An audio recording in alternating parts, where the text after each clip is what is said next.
Story 1. They were emotionally immature, condescending, judgmental, and emotionally unavailable. They felt they did not have to try. These were different people. Money does not make up for a lack of emotion or a bad personality. Story 2. He did not respect my life goals. I was in graduate school, and he could not understand why I was unable to take a few months off in the middle of the semester to be with him in Spain. Story 3. He wanted me to be a stay-at-home mother. I had just graduated with a doctoral degree. Story 4. I wasn't interested in being solely an object of lust for someone with no emotional depth. Story 5. He said I should be grateful that he was paying attention to me. Story 6. There are some things that no amount of money could convince me to do or support. Story 7. Warning. I did not leave him, but I have been avoiding him like the plague. I dated a man whose family founded one of the original student loan servicers. They had a multimillion-dollar house, parents who retired before they even started working, and cash flow that would make waterfalls jealous. He has severe attention deficit hyperactivity disorder, to the point of needing a basic flip phone, and he experiences rejection-sensitive dysphoria. While we were dating, he kept me at arm's length because he was not ready to commit. Eventually, he ended the relationship and we went our separate ways. Now he is always trying to reestablish contact. He has texted me from his phone number, from multiple email addresses, messaged me on TikTok, and so on. I cannot deal with someone who is unmedicated and unwilling to acknowledge that he has a problem. I will not allow myself to be a backup. Story 8. He is a really nice guy, but he was immature and had no drive or passion beyond getting high and going to music festivals. It was fun when we first started dating and were both young and irresponsible, but eventually I became tired of being the only one taking life seriously. I was working hard on my career, and his whole life plan was to wait for relatives to die and receive the inheritances. Story 9. Because it turns out money can buy yachts, not personality. Story 10. This man was not extremely wealthy, but he was very well off for the area where I lived and far wealthier than anyone I had dated before or since. I am sure I would have been comfortable if we had stayed together or married. He was polite and respectful, but he was dull. He showed no interest in music, movies, literature, events, or travel, even locally. His hobbies were playing cards, drinking beer with his bar friends, and riding around his property on an all-terrain vehicle. There was no intellectual curiosity or interest in the wider world. He felt like an old man in a 30-year-old's body. I know there are women who would love that life, but I could not see myself with someone like that. Story 11. Shit personality. No matter how much money he had, he would forget my favorite food and insist it should be something else because his choice was better. He started dictating what was acceptable in the bedroom without discussion. I feel close to people who accept that posh places exist but still show love when you're eating a homemade burger and oven chips at a rusty Argos garden table. He didn't understand that, so I left.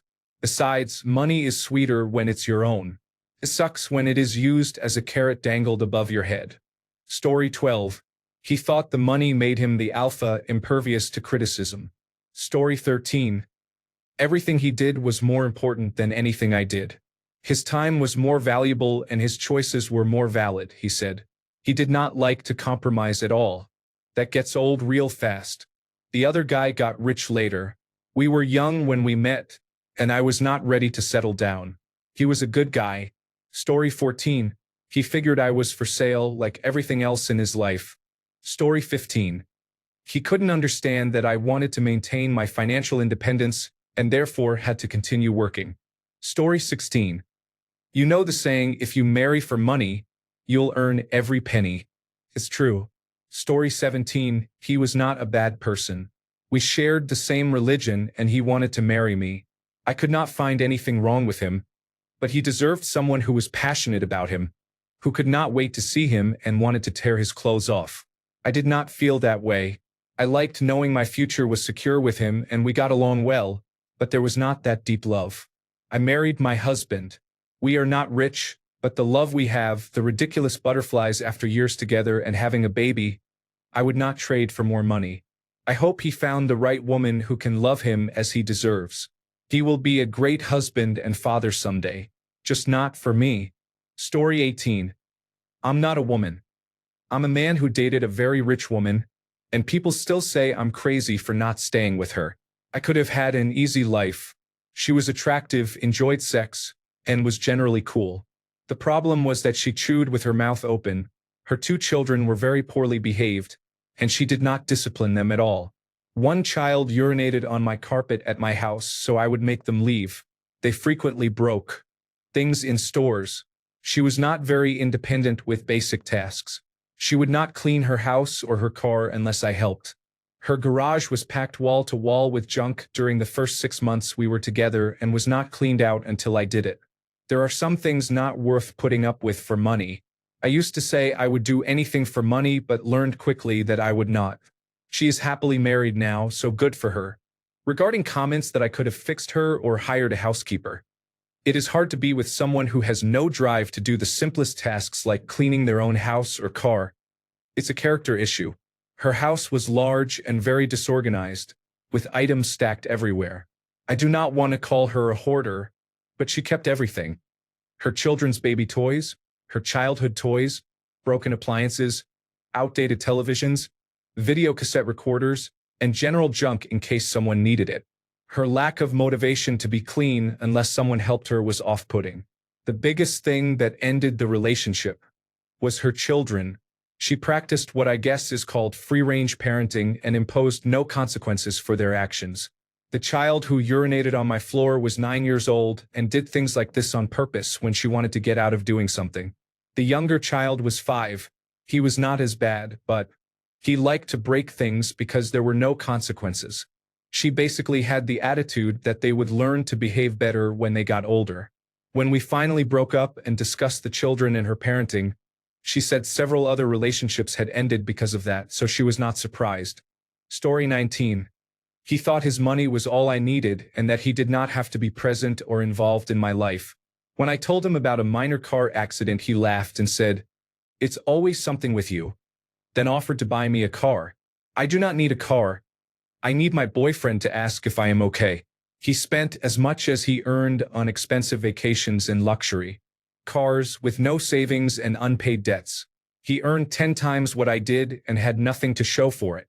I resent people who think money will fix everything. He said he did not want a gold digger, yet believed his money would make up for everything. I am glad I never let him buy anything for me. He would have used it as proof that I used him after we broke up. Story 20. It is not sexy to just throw money at the problem. I wanted actionable changes from him. Story 21. He never appreciated what he had or the simpler things. Everything was about money and appearances. He was not cruel or abusive, but his constant focus on money and on getting the best was exhausting. Story 22.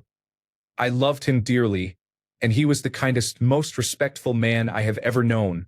He was the only person who loved me unconditionally, and it was the most healing relationship of my life. Unfortunately, we had a 23-year age gap, and I began to see him as the parent I had always hoped for. I lost all physical attraction to him. I could not get over it, and I could not pretend otherwise. Story 23. The same reason I leave broke men. They are jerks. Men seem to place much more emphasis on money in dating than women do. We have our own jobs and investments now. We do not want your money. We want emotional support and for you to do the damn dishes. Story 24. Money was his dominant trait. We were both young. He had an upper-middle-class upbringing while mine was modest.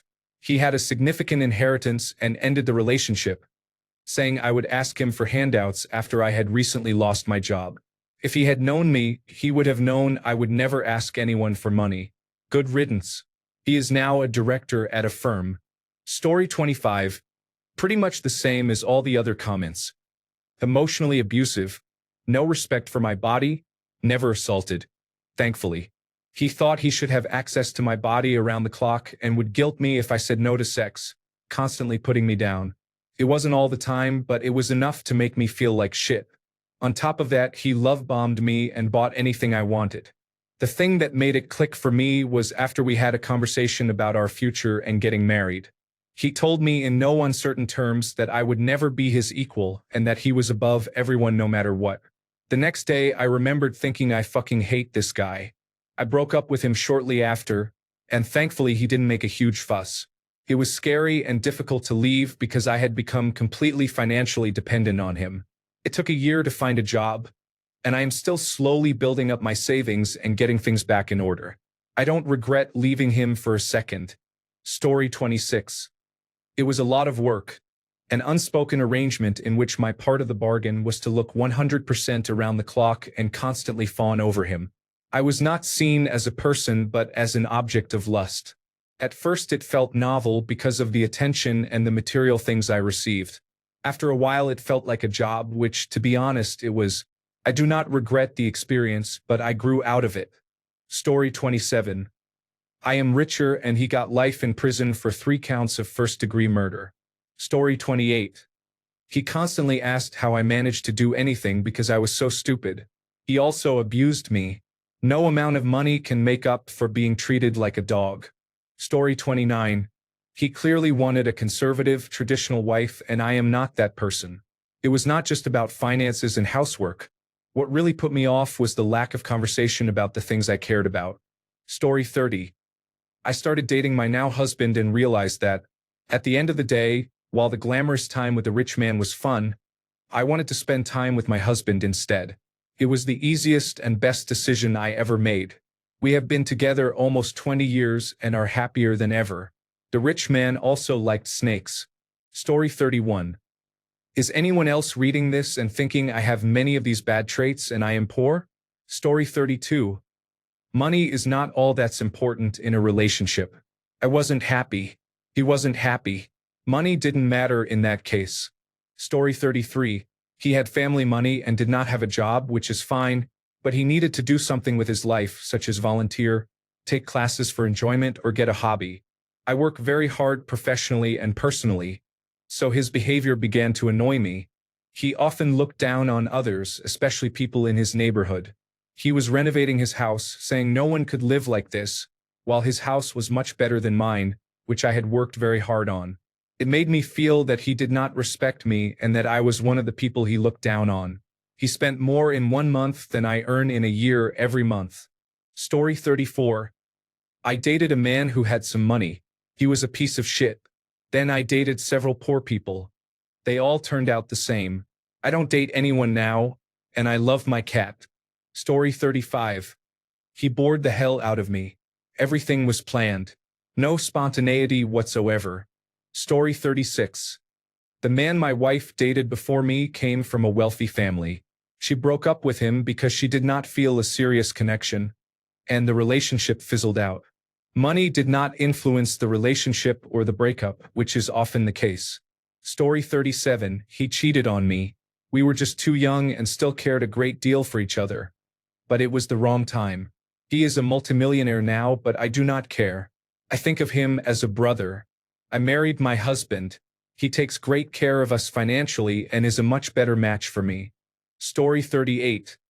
I did not think we were right for each other. When I broke up with him, he arranged for his grandmother, who owned the house my family rented, to break the lease. She evicted my mother, my little brother, and me with 2 weeks' notice. Story 39. He was complacent about my needs and the relationship itself. He had no accountability and was too used to getting his way. Now, 15 years later, he still holds a job at his father's company. Story 40. They were not emotionally available, did not prioritize me, and did not spend enough time with me even though my love language is quality time.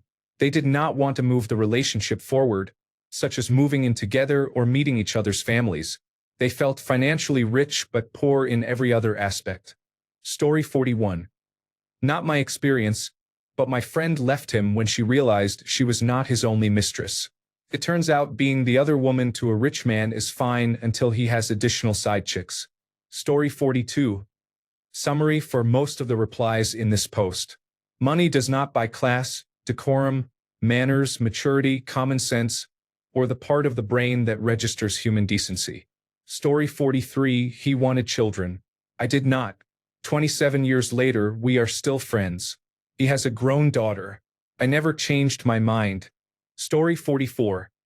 A private jet cannot make you trust a lying, manipulative jerk. Story 45. He was handsome, considerate, and had buckets of money, but the wealth came from an inheritance and from his previous wife, who had been business savvy. Bless his heart, he was not a smart man, which was very irritating. He had grown children who were closer to my age than he was. His social circle included many women who assumed I was a gold digger, even though I was probably the only person among his partners who knew him in a different setting and had no idea of his wealth. He was uncomfortable. Story 46. I am not a woman, but I want to answer this question anyway. I know it does not seem like it because money makes many things in life substantially easier. However, there is more to life than being able to afford things.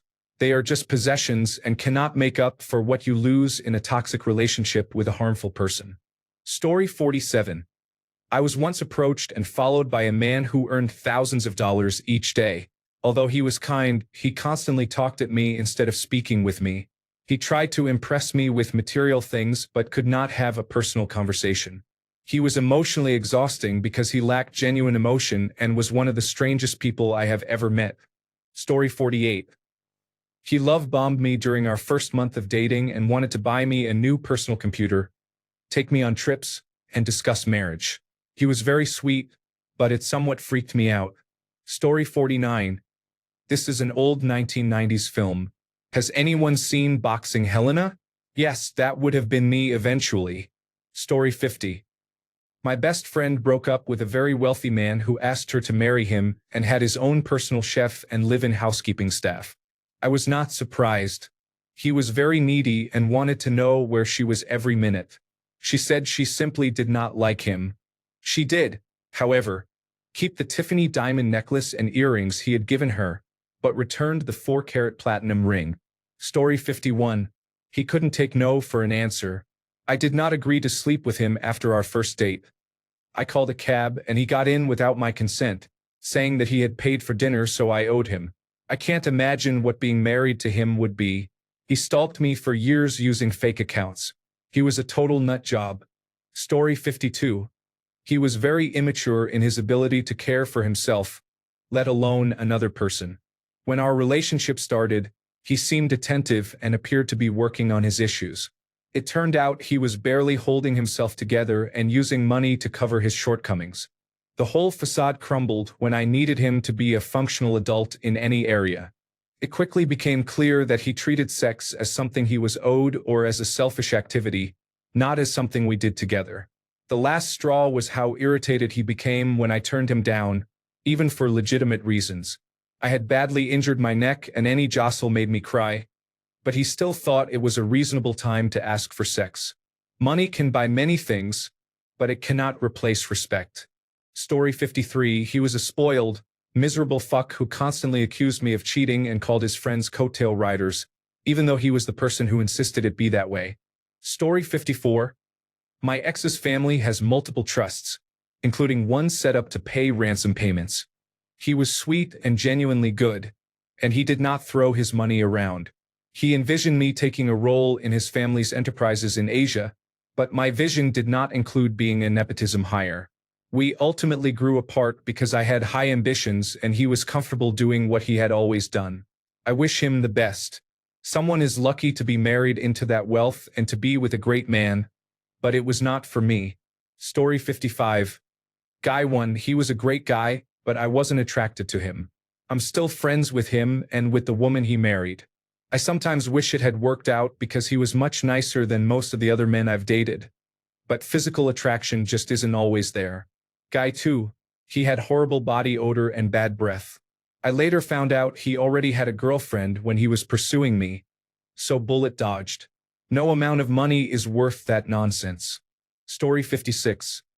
My ex became a millionaire overnight, and suddenly my $11 an hour job was called laughable. The new division of chores left me doing most of the work.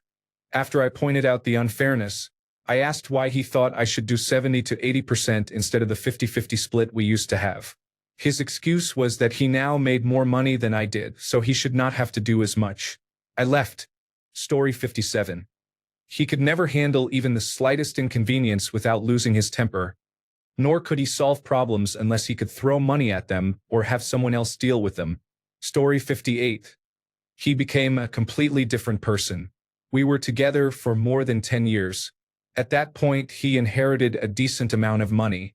The next 2 years quickly went downhill as he decided he was better than everyone else, including me and his children who were not mine. Story 59. For a second date, he suggested flying to Florida to meet his mother. Story 60. Every person on both sides who marries for money is miserable. I know a few wealthy people, and when they marry for looks they often have gorgeous partners, but those partners are miserable. The non-working partner has no purpose in life. They have succeeded. Their only job is to look attractive for their partner. They no longer have a purpose, especially if the children are grown. They feel alone and ignored all day because the working partner is gone most of the day. They cannot relate to their partner because they do not work or grow as a person. Resentment builds on both sides. Non-working partners are often stuck in the marriage because they have not developed life skills beyond being married to someone rich. However, I have seen several wealthy and successful couples where both partners brought wealth, successful careers, or strong work ethics into the relationship, and they are doing much better. Story 61. His body did nothing for me and I discovered he was lazy. Money will not make up for these kinds of turn-offs. Story 62. I was not a rich guy. She was an old money girl. That difference still mattered. We simply thought very differently about spending. She was extremely frugal because the money was not technically hers. I had worked hard for my own money and wanted to have some fun with it. In the end, that proved incompatible. Story 63. For me, wealthy men sometimes use their money to avoid accountability. They have always had women lining up to be with them, so they have not had to put in the same effort. I have seen attractive women receive a free pass for bad behavior that average-looking women do not. Story 64. He was gullible, unable to stand up for himself, and very insecure. Many of his friends scammed him out of his money, but he never asked for it back. He kept giving money to new friends he made. He was always seeking his narcissistic father's validation and would spend a lot to please him, only to be shouted at 5 minutes later. He would buy lavish gifts for people he barely knew. For example, he bought a coffee maker for a woman he spoke to once at a party. He always played the victim after letting people walk over him because he was a people pleaser and feared others thinking poorly of him. He was extremely insecure about his body, which was completely normal. He feared I would leave him for muscular men and constantly sought reassurance. Whenever a well-dressed man walked past me, he would breathe heavily and ask, up to 20 times a day, whether I would leave him. It was difficult because we would be having a great time, but he would still worry I would leave. The sex was poor. He constantly begged me for oral sex but would not perform oral sex on me or touch my genitals. He would only stimulate my breasts and then become flaccid when we attempted penile-vaginal intercourse. He did not care about my pleasure. He just wanted oral sex on his penis. Sorry for the rant. Story 65. We were tenuously dating, and then he waxed his armpits. That, in conjunction with his soft hands, was enough for me to hit the road. Story 66. It seems the comments here describe a lot of bad people. That was not my case. He is an amazing person, and we still keep in touch. In my case, he was nearly twice my age, and in my 20s it was obvious he was not the type to bring home to my parents. So I chose someone I was not madly infatuated with but who seemed a better match. More than a decade later, I do not speak to the man who seemed a better match. Funny how life sometimes works. Story 67. Long post. Gay man here, but I thought I'd chime in. My ex came from a family of millionaires. Their father had a Nobel Peace Prize, and they spent most of their childhood and teenage years at elite boarding schools. Their parents bought them an apartment for university, but they rented the spare rooms on Airbnb during the summer. This was in Edinburgh, so it was a great money earner. We dated long distance for about 6 months, visiting once a month or so, before I decided to take the plunge and move up there to be with them. They said they had spoken to their parents and confirmed it was okay, as long as I found another place as soon as possible, which I worked toward. I loved them, but I was sharing their bedroom and did not even have my own place for clothes. I lived out of a suitcase. They had not actually spoken to their parents, which I learned when their mother turned up for a visit on 24-hour notice. They convinced me to lie and say I had been there for 2 weeks, coupled with the fact they had not cleaned because they knew they could not meet their mother's standards, despite me being up until 2 a.m. before a 6 a.m. shift and them promising they would do it, meant their mother immediately disliked me. To her, I was some poor guy taking advantage of her rich child. I want to make it clear I paid my own way. I did not pay rent because my ex said it was unnecessary since I was sharing their room, but I bought my own food, I cooked for both of us, I did the dishes and cleaned, and I paid for my own expenses on dates. Their mother gave me 2 weeks to find a new place. Because I had not yet saved enough, I ended up paying more than the average rent for the city for a room bigger than I needed, with roommates I disliked, purely because I had lucked into a place with no security deposit. I did not have a hot shower for weeks because the Italian roommate, who already had his friend living there rent-free, moved his girlfriend in as well. For the next 6 months, the mother stayed in my partner's apartment and shared their bed. I was not allowed in the apartment, and they were not allowed to stay overnight at my place. They were 22 at the time. Their mother also threw out 2 pairs of limited edition Converse and a ticket to a gig 6 months later in another country and claimed Airbnb guests had stolen them. When I finally had enough and tried to clear the air, the mother strong-armed me into agreeing to pay her £300 for the time I lived there, and my ex co-signed the contract as if I were the problem, not someone who had been kept like a secret puppy because their parents would not have approved of me. For 2 weeks after that, they did not come to visit me because their mother would not let them. I lived 5 minutes away, and when I finally had enough and realized I was not happy, they came over and tried to kiss and cuddle me as if it were just date night. I ended the relationship. They said they had never loved me, and I then had to coach them through a panic attack after I broke up with them. Their mother coincidentally left for Spain or Austria or somewhere the next day. Dating rich people is fine in theory, but if you are not rich, there is a power imbalance you have to be aware of, and that includes families. I do not want to say my ex had a charmed life. They had serious mental health issues and, sadly, took their own life earlier this year. But they certainly did not seem to understand the impact their lies, family, and refusal to take accountability would have on my mental and emotional state. To this day, I will not take a step forward in a relationship until I know that either their family approves of me or their family is not in the picture, because I have already been in that position and lost someone I loved because they opted for convenience and an easier life. Story 68. He used to make me log all my food, calculate the calories, and then review it and critique what he thought was wrong because he wanted me to lose weight. I do not know why I did it for so long. I was young, poor, and desperate for love and attention. He was older, had money, and would give me affection in small amounts based on how obedient I was. I eventually grew a backbone when he told me I was not allowed to pursue a Doctor of Philosophy degree, which was my dream. I now have a Doctor of Philosophy degree and a lovely fiancée. Story 69. I felt like I was suffocating. Nothing was mine. It was all his or his family's. I was expected to fall in line and follow him because he was considered the more important one. Even though I was extremely comfortable financially, I felt empty and deeply depressed. Now I have to think about money, and life is certainly more difficult, but I am content inside. Story 70. He was a great guy, but our relationship felt unbalanced. He loved dining at Michelin-starred restaurants and choosing tasting menus that cost $250 per person. I had just started my career and could not even leave a tip without rethinking my budget. I suggested restaurants I could afford, but he seemed disappointed. Raised lower middle class, I felt uncomfortable with how much he spent on me and felt indebted to him. Story 71. He had no ambition or work ethic. I did not see him as a good role model for my future children. He lived off his trust fund, and his parents enabled him to do so. Now I am with a new, ambitious man who came from nothing and built a great life on his own. I cannot wait to see him be a dad because I know he will be the best father, and I hope our children are just like him. We are getting married on Saturday, and I have never been happier in my life. Story 72.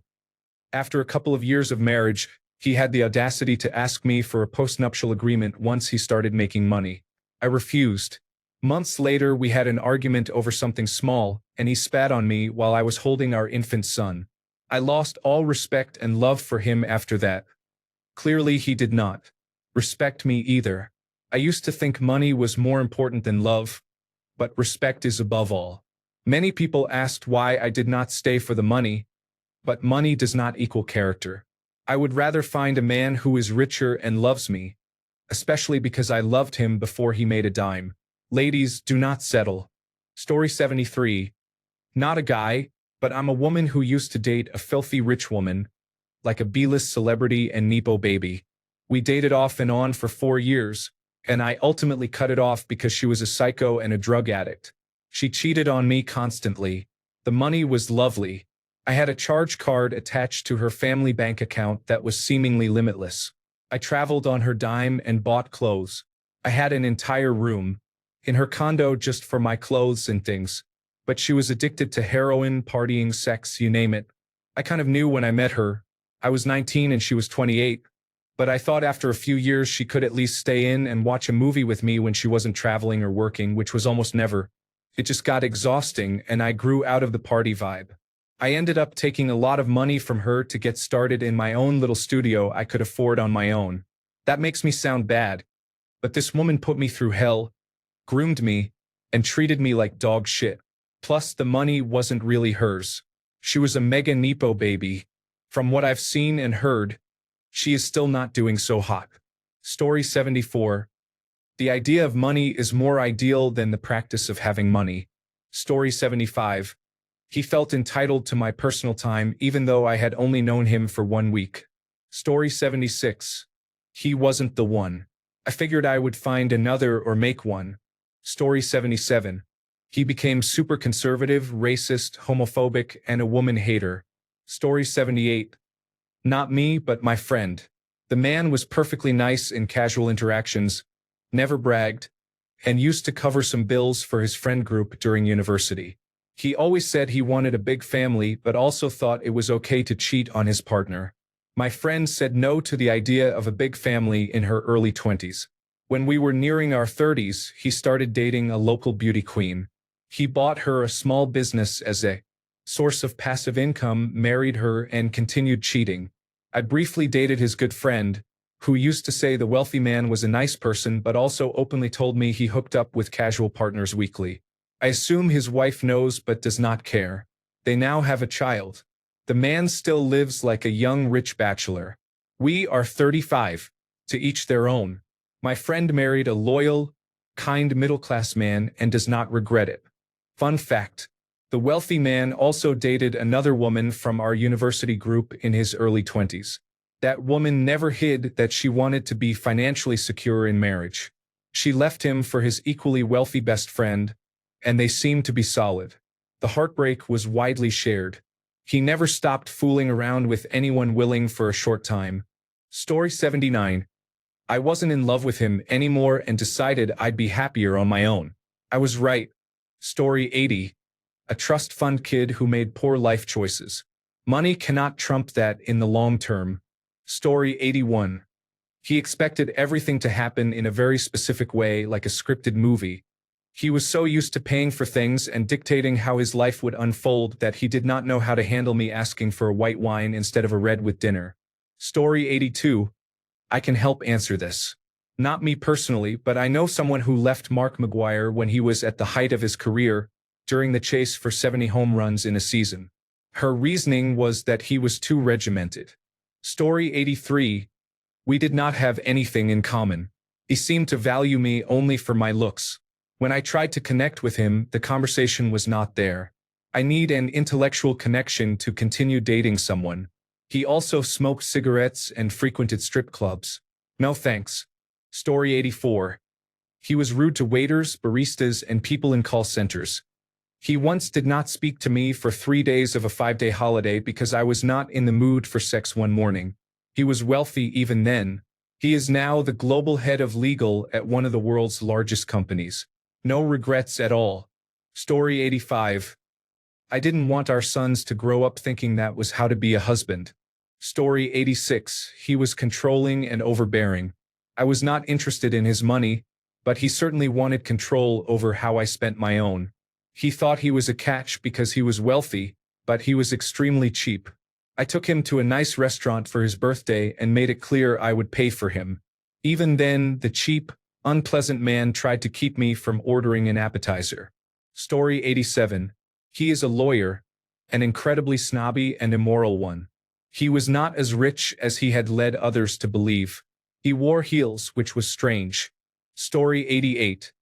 I have never dated a rich man, but every man I have been with who had a reasonable amount of money acted as if I were after it from day one. They completely ignored who I am, that I work on my own career, earn my own money, and try to split costs on everything. That gets old fast. Story 89. He was charming but could not be faithful.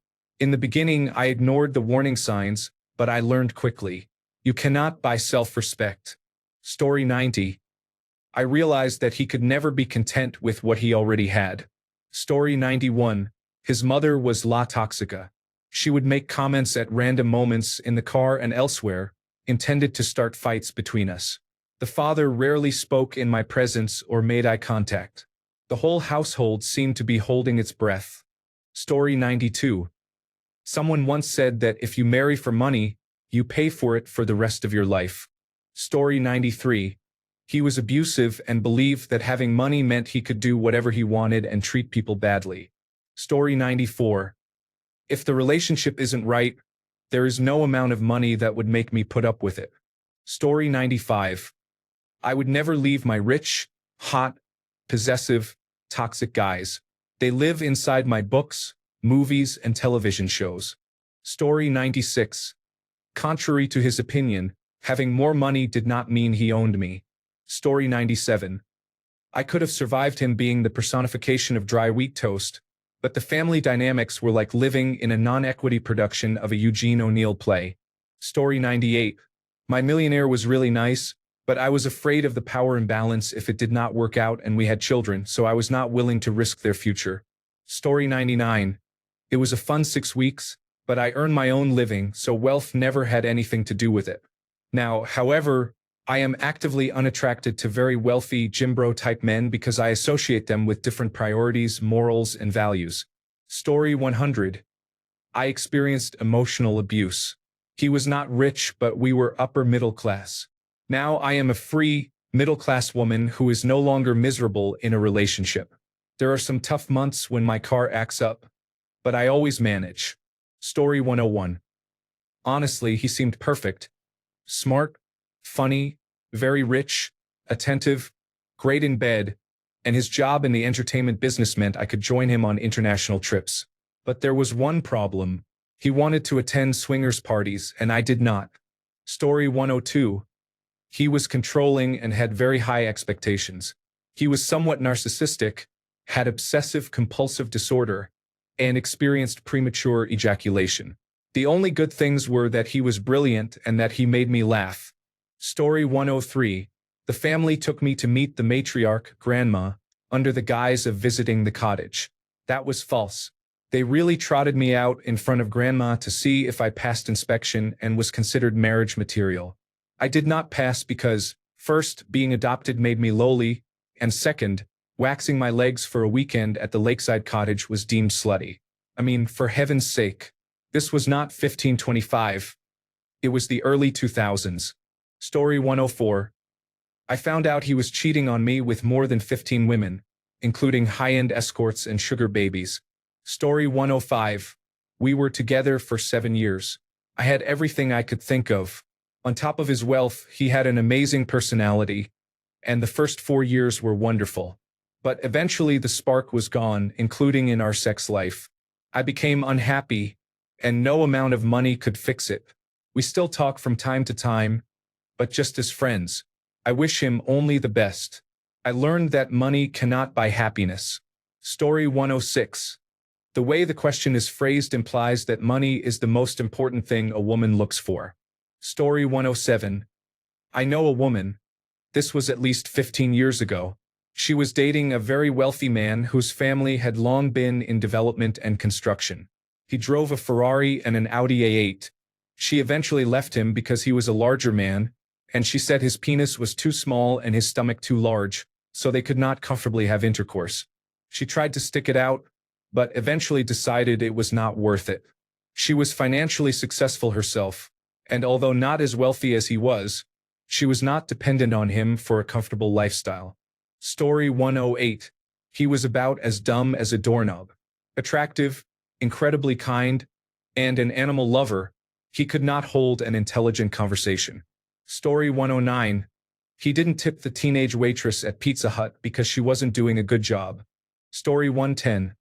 Rich people bring their own problems, just as very attractive women bring issues related to attraction. The issue is that some people of each gender will only settle for the best rather than average.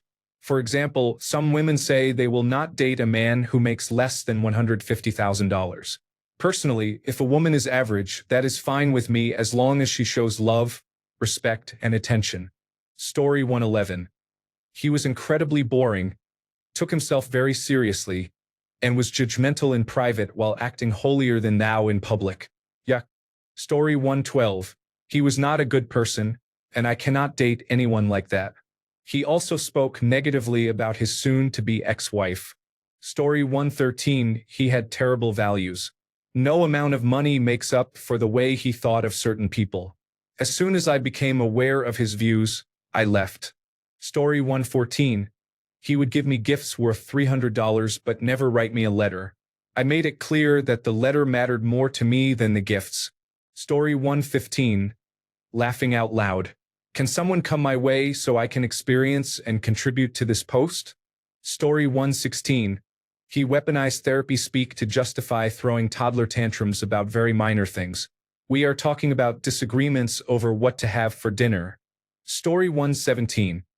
When I was at university, a roommate broke up with a wealthy man after his family was investigated for human trafficking. The entire family moved to Montenegro, including him. Story 118. He expected to be worshipped and kept calling it passion, but without putting in any time or effort to earn trust and build a connection. He expected me to drop everything whenever he was available, meet him for sex anywhere, and engage in sexually explicit conversations throughout the day, regardless of where I was or who I was with. I was a teacher, for reference. He fully expected me to participate in such conversations in the middle of my classes while supervising 27 kindergarten students. When I refused, he complained that I did not appreciate passion and claimed he was looking for deep intimacy after a loveless marriage. I dated him for 2 weeks, maybe a month at most. Story 119. I've experienced narcissists who want an object or a conquest to add to their collection instead of seeing me as a human being. Story 120. A reporter contacted me about his impending scandal related to the Me Too movement. Story 121. I simply couldn't get past my own insecurity about being a broke student at the time. I was so worried he would think I only wanted his money that I broke up with him to avoid the stress. Story 122. He was a cheater. I wasn't going to keep playing nice at home, nor was I going to let myself look stupid. Story 123. It was a mix of us wanting different things out of life and his quarter-life crisis, which turned him into a completely different person. Suddenly he became aggressive, started throwing things during minor disagreements, and made extremely risky choices that an adult should not be making. I often forgot he was rich. He had grown up surrounded by many women from reality television and came to believe that all women were secretly gold diggers. He intentionally spent as little as possible on me. No presents, splitting the cost of every meal, and so on. Meanwhile, he was spending massive amounts of money on a 19-year-old college student he began seeing during his quarter-life crisis. I was splitting the cost of a pizza with him, while she received top-shelf liquor and free catering for dorm parties to which I was not invited. I do not know what happened to him, but I have a feeling his life became a self-fulfilling prophecy. Story 124. He thought his paying for everything meant I had no say in anything. He decided where the kids would go to school, where we lived, and what vacations we took. He thought I should be happy as a stay-at-home wife, cooking and cleaning. I think he really just wanted a maid and a nanny, so I noped right out of that. Story 125. He had no time for me. I was very lonely. He jumped from one activity to another, never settling. He was not ambitious at work. He said he was but took no action. I was definitely not a top 5 priority. I doubt I was even a top 10. I still question my decision, but I know he would emotionally neglect our children in the future. Story 126. He was an amazing person, but I did not feel we were the right fit. He had to move for work, and his company would provide him with housing. He asked me to join him. We had not lived together before. I thought about how great he was and how I would be taken care of, but in the end it was not what I wanted. I miss him and wish we could have remained friends, but I know I did what was right for me at the time. Story 127. I am reading through all these responses and am just flabbergasted that these rich people are extremely arrogant. Honestly, I do not know why I am confused. I would like to say that if I had that kind of money, I would not be that way, but it seems like a cultural upbringing issue. I could never imagine treating my wife like that, let alone any other person. Good for all of you who read the writing on the wall and left. It seems to have benefited you, and I applaud you. Story 128. He was not rich and we amassed many assets from my income. I left him so he could be happy and took my share. Story 129. He was 80 and married but separated. There was no realistic future between us. And as I got older I realized I wanted a serious relationship, not a sugar relationship. Story 130. There just wasn't a strong connection or spark. On paper and visually there should have been. He was kind, thoughtful, good-looking, and we had a lot in common. He was very wealthy and we spent time together, but for me it was only fine. I realized he was having a great time, and it felt disingenuous to keep dating him. My gut told me it was not the right relationship. No regrets. My husband has my whole heart. Story 131. He was selfish and narcissistic. Both of our mothers have lupus. If I mention my mother, he would immediately one-up me with his own stories about his mother and start to cry. I was expected to shoulder the problems of both families and was not allowed to hear what my own family was going through. Everything had to be his way. We did only his hobbies, and I was not allowed to pursue my own. He pressured me into going fishing for days at a time, which I hated, and he would get angry if I got too involved in a video game he did not like. Once, after shopping together, I tried to send him home before me so I could do my own thing for a bit. He flipped out, and I did not hear the end of it for months. The final straw was that we both got swine flu. He asked me for help getting to the hospital, but I fainted. He called his parents, and they drove him to the hospital and abandoned me, never contacting me. I spent the next 3 days at home, drifting in and out of consciousness. Just as I was feeling better, he came home and accused me, saying I had abandoned him and forced him to call his parents for help. I left after I felt better, laughing out loud. Story 132. He thought that being religious meant he did not have to be a good person or treat others well. Story 133. He was cheap. The first date was dinner at a Mexican restaurant where he got 3 refills of free chips and salsa and made us leave without ordering food. I ghosted him. Story 134. He was a nice guy overall, but still a mama's boy, and I always came second. Story 135.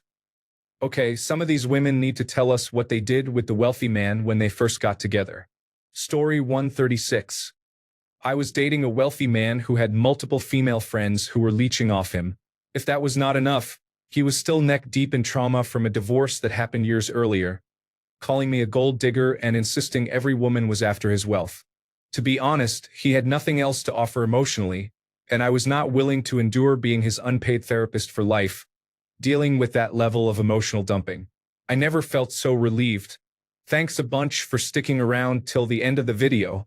Remember to subscribe, and until next time, stay awesome and goodbye.